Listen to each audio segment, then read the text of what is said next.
Le Sénégal est entré dans le cercle des pays producteurs d'hydrocarbures. En effet, l'exploitation d'un champ de pétrole et de gaz au large des côtes africaines a débuté pour le Sénégal qui espère atteindre une production de 100 000 barils par jour. Et puis la chronique de l'environnement, dans le rendez-vous du mercredi, Guibou Koulibaly évoque aujourd'hui les interactions entre sécurité climatique et changement climatique. Enfin, en sport football, quatrième journée des éliminatoires du Mondial 2026. Les Aigles, après leur défaite à domicile jeudi contre les Black Stars du Ghana, butent sur Madagascar. Les nôtres, en déplacement dans un match délocalisé à Johannesburg, en Afrique du Sud, n'ont pu faire mieux qu'un match nul 0-0 face aux barrières de Madagascar, pourtant réduit à 10 depuis la 16e minute. Voilà pour le sommaire. Je vous le disais en titre, 2 semaines après avoir remis son rapport 2023 au chef de l'État, le comité de suivi de la mise en œuvre des recommandations des Assises nationales de la refondation procède actuellement à un constat d'étape devant les institutions de la République. Hier, le comité a été reçu par le président du Conseil national de transition. Le président du Parlement de transition a en outre reçu en audience le directeur de l'USAID. Avec ce dernier, il a été question de la paix, de la sécurité et de la bonne gouvernance. Compte rendu, Tamsir Djabati.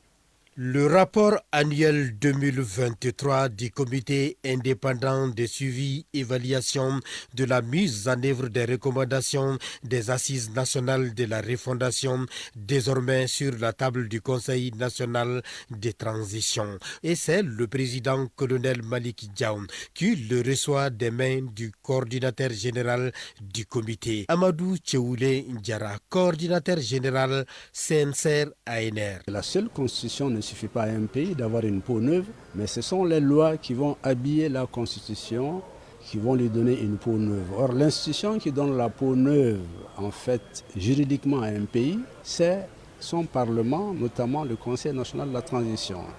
Et nous avons trouvé que c'est de bon droit qu'il faut venir ici commencer à remettre à M. le Président du Conseil national de la transition des exemplaires pour les conseillers. Et ensuite maintenant, nous rencontrer pour discuter en profondeur, point par point, sur les 517 recommandations. Ce présent rapport a été établi à la suite des informations collectées par le CNCR ANR sur l'état de mise en œuvre des Assises nationales de la refondation par le gouvernement. Et parmi ces 517 recommandations, les actions de refondation de l'État commencent à produire des effets notoires, notamment au niveau de la défense et de la sécurité, la diplomatie, des arts et de la culture. Le président du Conseil national de transition a également reçu en audience le directeur de l'Agence des États-Unis pour le développement international, l'USAID. Avec l'hôte américain, il a évoqué les questions relatives à la paix, au développement, la bonne gouvernance et la mission de l'USAID au Mali. Ogal Odo, directeur de l'USAID. Toute ma satisfaction pour cette rencontre avec le président du CNT. L'USAID intervient au Mali depuis plus de 50 ans et a ainsi contribué aux besoins humanitaires à travers des coopératives paysannes et le système d'écoles communautaires. Autre titre de l'actualité, ce matin au Mali, le travail précoce des enfants concerne un quart des enfants âgés seulement de 5 à 11 ans. Attirer l'attention de l'opinion nationale et internationale sur l'ampleur du travail des enfants dans le monde afin de mener des actions pour éradiquer ce fléau. Voilà l'enjeu de la journée mondiale contre le travail des enfants que le monde célèbre aujourd'hui 12 juin. Respectons nos engagements, mettons fin au travail des enfants. C'est le thème retenu pour cette 23e édition de la journée mondiale contre le travail des enfants, institutionnalisée depuis 2002.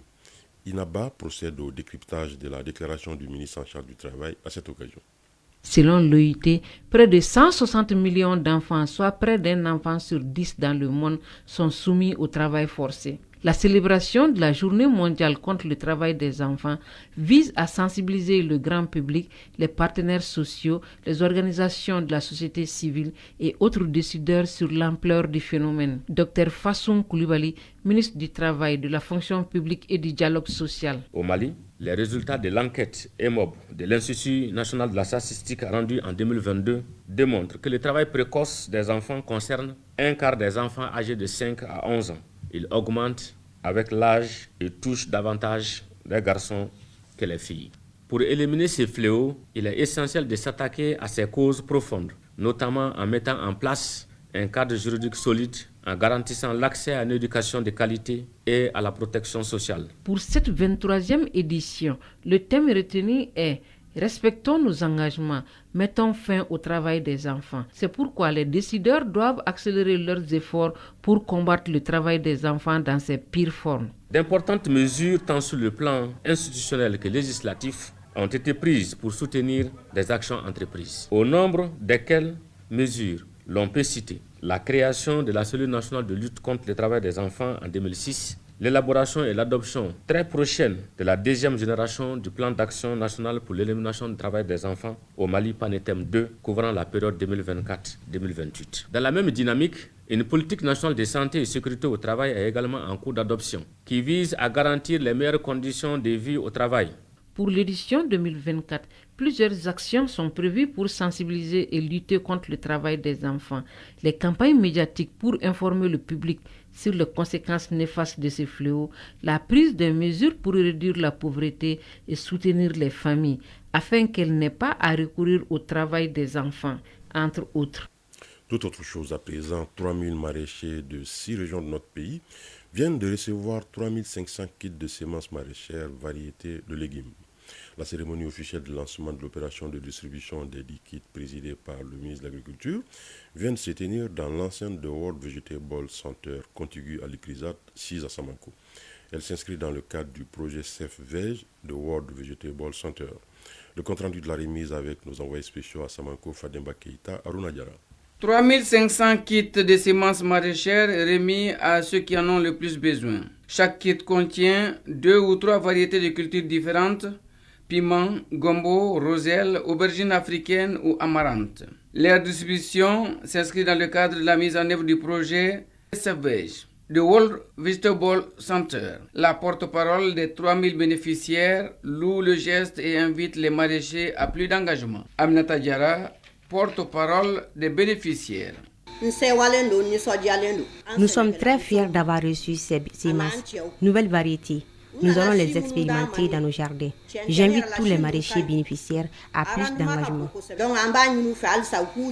Dr John Urusagara Jungize, directeur World Vegetable Center. L'objectif principal de l'un des projets qui se nomme CEF-VEG est de réduire la sous-alimentation, d'améliorer les revenus et la productivité des petits producteurs, en particulier les femmes et les jeunes. C'est pour accroître l'adoption des semences de qualité de variétés améliorées de légumes. Kabdaogo Ablay, délégation de l'Union européenne au Mali. L'agriculture est le socle de notre économie et le maraîchage est un des piliers les plus dynamiques. En recevant ces semences, chaque agriculteur devient un maillon essentiel d'une chaîne qui nourrit nos familles, soutient notre économie et préserve notre environnement. Lassine Dambélé, ministre de l'Agriculture. Les semences sont à la base des traditions alimentaires et culturelles de nombreuses communautés rurales et même urbaines. Elles contribuent à la résilience des communautés, à la sécurité alimentaire et à la préservation du patrimoine culturel. Sur le plan économique, l'accès à des semences de qualité, des variétés diverses est essentiel pour les moyens de subsistance car les produits maraîchers sont consommés et vendus quasi quotidiennement par les ménages urbains et ruraux à la fois. Mise en œuvre pour une durée de 5 ans, le projet CEF-VEG est présent au Mali depuis 2020. Il est conjointement financé par l'Union européenne et le Royaume des Pays-Bas. En plus du Mali, il est mis en œuvre au Bénin et au Burkina Faso. Offrir des outils pédagogiques aux professionnels des médias sur la terminologie environnementale, voilà l'un des objectifs de l'atelier que l'Agence de l'environnement et du développement durable vient d'organiser en collaboration avec Save the Children. La session de formation s'inscrit dans le cadre des activités de la quinzaine de l'environnement qui est à sa 25e édition. Compte rendu, Maïmouna Doumia. Les participants venus des différents médias de la place vont échanger sur la crise climatique et la crise des droits de l'enfant et cerner le rôle des journalistes dans la promotion des droits des enfants face au changement climatique. Hassan Kone, directeur de publication NotreNation.com et du journal hebdomadaire Arc-en-Ciel. Face à ce changement climatique, il faut vraiment une grande campagne auprès de l'ensemble de la population. Malheureusement, les concepts de changement climatique sont souvent en français et en anglais, et c'est pas facile de diriger des campagnes auprès de nos populations qui ne maîtrisent pas suffisamment cette langue française ou l'anglais. Le but de la formation est d'amener les hommes de médias à maîtriser les terminologies de l'environnement dans les langues locales du pays. Cela afin de mieux véhiculer les messages à l'endroit des citoyens dont la majeure partie ne comprend pas les langues étrangères. Abdelkader Bamadio, chef section changement climatique AEDD. Au Mali, ce n'est pas un chiffre qui est quand même arrêté. Plus de 60% de la population n'est pas quand même alphabétisée en français. Donc on s'est dit que nos messages que nous véhiculons chaque année, de la première édition jusqu'à la 25e édition, ces messages ne passent pas à hauteur de souhait. Donc il fallait quand même vraiment introduire nos langues qui sont écoutées. Aujourd'hui, le changement climatique joue sur l'environnement et c'est pourquoi Save the Children veut collaborer avec l'AEDD pour sensibiliser et amener les citoyens à changer de comportement.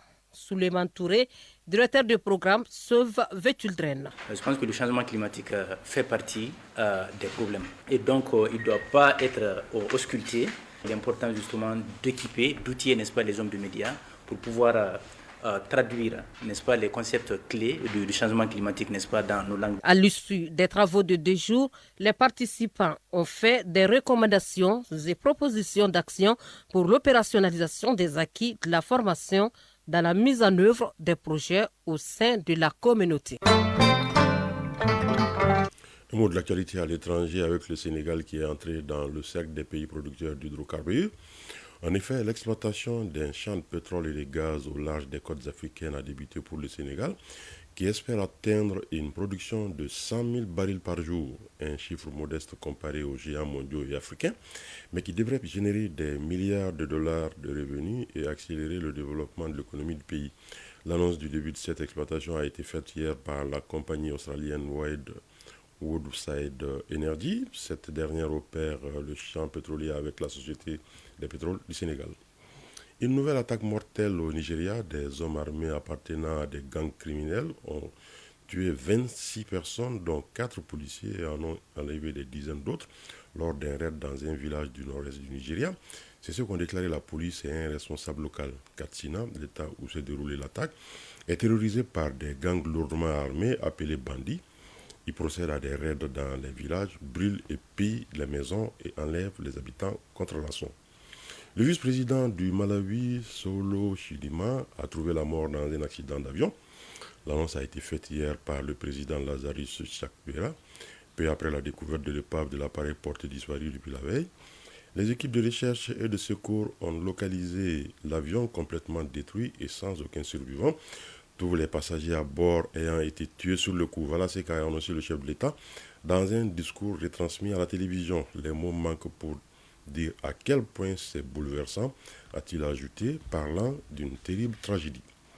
Génocide au Rwanda, un belgo-rwandais condamné à Bruxelles à 25 ans de prison. Emmanuel Kondo-Wimie, 65 ans, a été reconnu coupable des crimes de guerre et du crime de génocide pour une série de meurtres ainsi que le viol d'une femme Tutsi. Lors du procès, l'accusé a aussi été formellement identifié par la femme qui l'a violé, venu témoigner à huis clos. Le procès d'Emmanuel Kondo-Wimie était la 7e audience d'assises organisée depuis 2001 en Belgique en lien avec ce génocide. Le fils de Joe Biden, Hunter Biden, a été reconnu coupable hier par un tribunal pénal fédéral de détention illégale d'armes à feu en 2018. Ce verdict intervient en pleine campagne du président des États-Unis pour sa réélection. Le dirigeant démocrate de 81 ans, qui s'apprête à affronter le 5 novembre son rival républicain Donald Trump, a aussitôt redit dans un communiqué qu'il accepterait la conclusion de cette affaire et qu'il respecterait la procédure judiciaire. Il s'agit de la première condamnation pénale contre un enfant d'un président américain en exercice. La page sport dans un instant.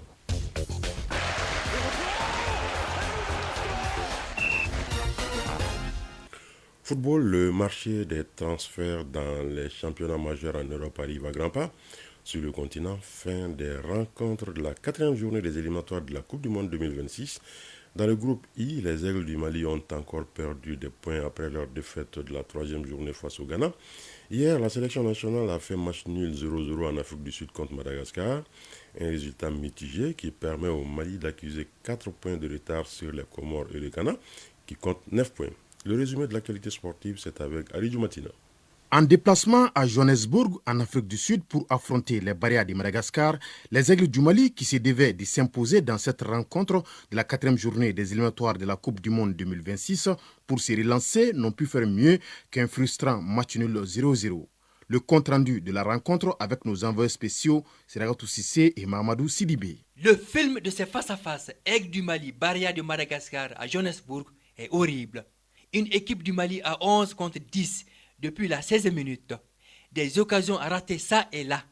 Un poteau d'Adama Traoré Malouda à la 82e minute. Les Aigles ne doivent s'en prendre qu'à eux-mêmes. Disciplinés dans le jeu, les Malgaches ont serré les rangs et joué à la perfection. Les Aigles du Mali ont laissé des plumes dans ce match. Rien n'a fonctionné. Le discours a-t-il passé? Les consignes ont-elles été respectées? Les conditions de voyage ont-elles pesé sur le moral et la préparation de ce match? Autant de questions, autant de réponses, autant de non-dits. Le sélectionneur Éric Sékouchel a boudé la conférence de presse d'avant-match et ordonné à ses joueurs de ne pas répondre aux sollicitations de la presse. Ce Madagascar-Mali, délocalisé en terre sud-africaine, continue d'alimenter les débats. Moussa Sylvain Diakité, premier vice-président de la FEMAFOOT. Vous n'êtes pas sans savoir dans les conditions sur les matchs que nous avons dominés de bout en bout malgré. Les jeunes, pour moi, c'est des patriotes, ils se sont engagés. C'est ça aussi le côté charme du football.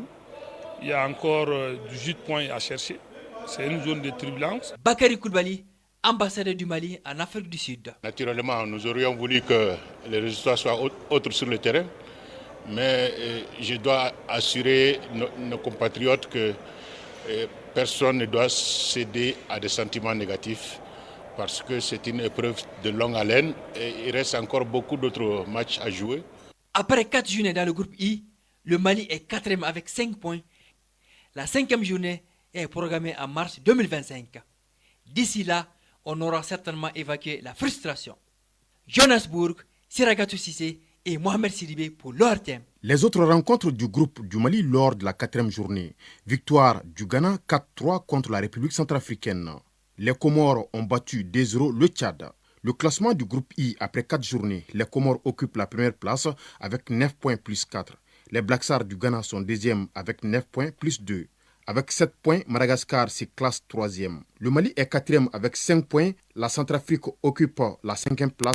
Les Saoudiens sont derniers avec 0 points. La situation dans les autres groupes après 4 journées disputées. Groupe A, l'Égypte est en tête avec 10 points, suivi de la Guinée-Bissau, 6 points, 5 points pour le Burkina Faso et pour la Sierra Leone. Dans le groupe B, le Soudan est leader avec 10 points, deuxième le Sénégal avec 8 points et la RD Congo est 3e avec 7 points. Le Rwanda est premier du groupe C avec 7 points. 7 points également pour l'Afrique du Sud et le Bénin. Dans ce groupe, le Nigeria, finaliste de la dernière Coupe d'Afrique des Nations, est 5e avec 3 unités. Dans le groupe G, l'Algérie occupe la première place avec 9 points plus 4. Deuxième, Mozambique, 9 points plus 1. Le Botswana est 3e avec 6 points.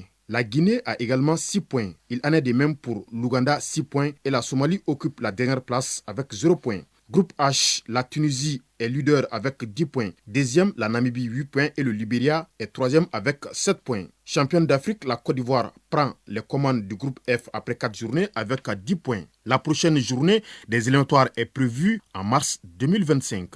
Les dates du mercato estival, c'est-à-dire les transferts dans les 5 grands championnats européens, sont dévoilées. Pour la France, les portes du marché des transferts pour l'été 2024 sont ouvertes depuis le lundi 10 juin et s'achèvent le 30 août prochain. L'Angleterre démarre son marché estival le vendredi 14 juin, le jour même du début de l'Euro 2024, et ce jusqu'au 30 août. Dans les autres grands championnats, la Liga espagnole, la Serie A italienne et la Bundesliga allemande, le mouvement des joueurs ne débute que le 1er juillet et prend fin le 30 août. Chronique de l'environnement. Le Mali, comme beaucoup de pays sahéliens, fait face à des défis climatiques de plus en plus pressants. Les effets du changement climatique sur l'agriculture, les ressources en eau et la sécurité alimentaire se font sentir. Les agriculteurs qui représentent une grande partie de la population active sont parmi les plus touchés.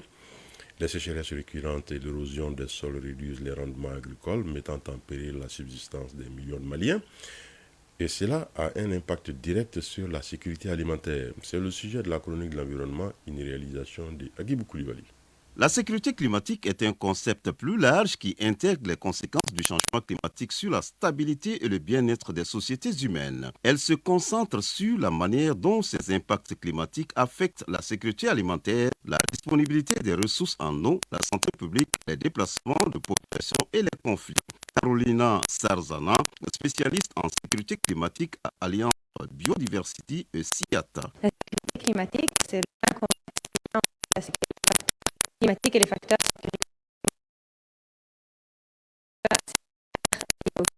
L'idée, ce n'est pas de mettre toute la responsabilité sur le climat, mais avec la recherche sur la sécurité climatique, on essaie de comprendre comment le climat peut multiplier ces facteurs d'insécurité. Omar Samake, directeur Sahel Institut de recherche et développement. Les changements climatiques causent beaucoup de phénomènes, inondations, sécheresses, qui causent beaucoup de crises. Et quand ces crises-là arrivent, les communautés ont vraiment du mal à s'adapter. Donc cela implique qu'il faut les aider à être plus résilients au changement et à la variabilité climatique. Donc pour cette résilience, il faut des programmes d'adaptation. Et souvent, quand ces programmes d'adaptation-là ne prennent pas en compte le contexte dans lequel les crises des changements climatiques se manifestent, au lieu d'améliorer la résilience, les programmes d'adaptation peuvent créer des conflits. Donc la sécurité climatique est un concept qui prend en compte ces aspects-là, faire en sorte que les actions d'adaptation soient sensibles aux conflits. La sécurité climatique implique donc une approche multidimensionnelle et proactive pour gérer les risques et les impacts des changements climatiques tout en assurant le bien-être et la stabilité des populations. Carolina Sarzana,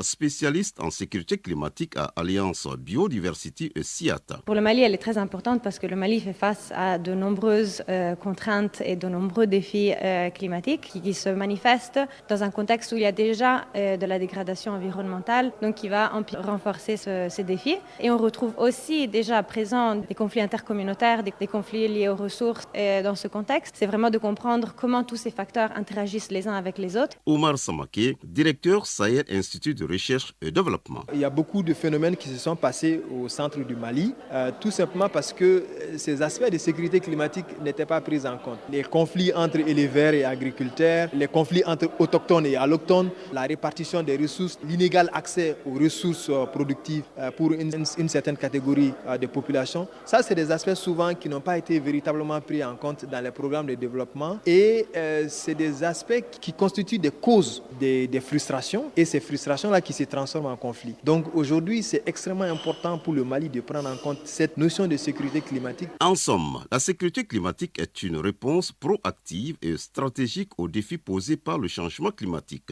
Elle vise à protéger les sociétés humaines des impacts négatifs du changement climatique en renforçant la résilience, en assurant la disponibilité des ressources essentielles et en préservant les conflits et les crises. Voilà, à cette heure passée de 24 minutes, Douila se referme cette édition. La coordination éditoriale a été assurée par Bourama Traoré.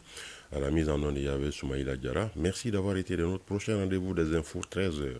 Vous retrouverez Tenema Monikata. Mais d'ici là, je vous propose de suivre tout à l'heure la page météo avec Mahamadou Keita, les avis et communiqués avec Doudou Tembili. Retrouvez cette édition sur www.ortm.ml et sur l'ensemble de nos plateformes digitales. La mise en ligne de la présente a été assurée par Tamsir Diabaté. Excellente suite de programme sur l'OATM.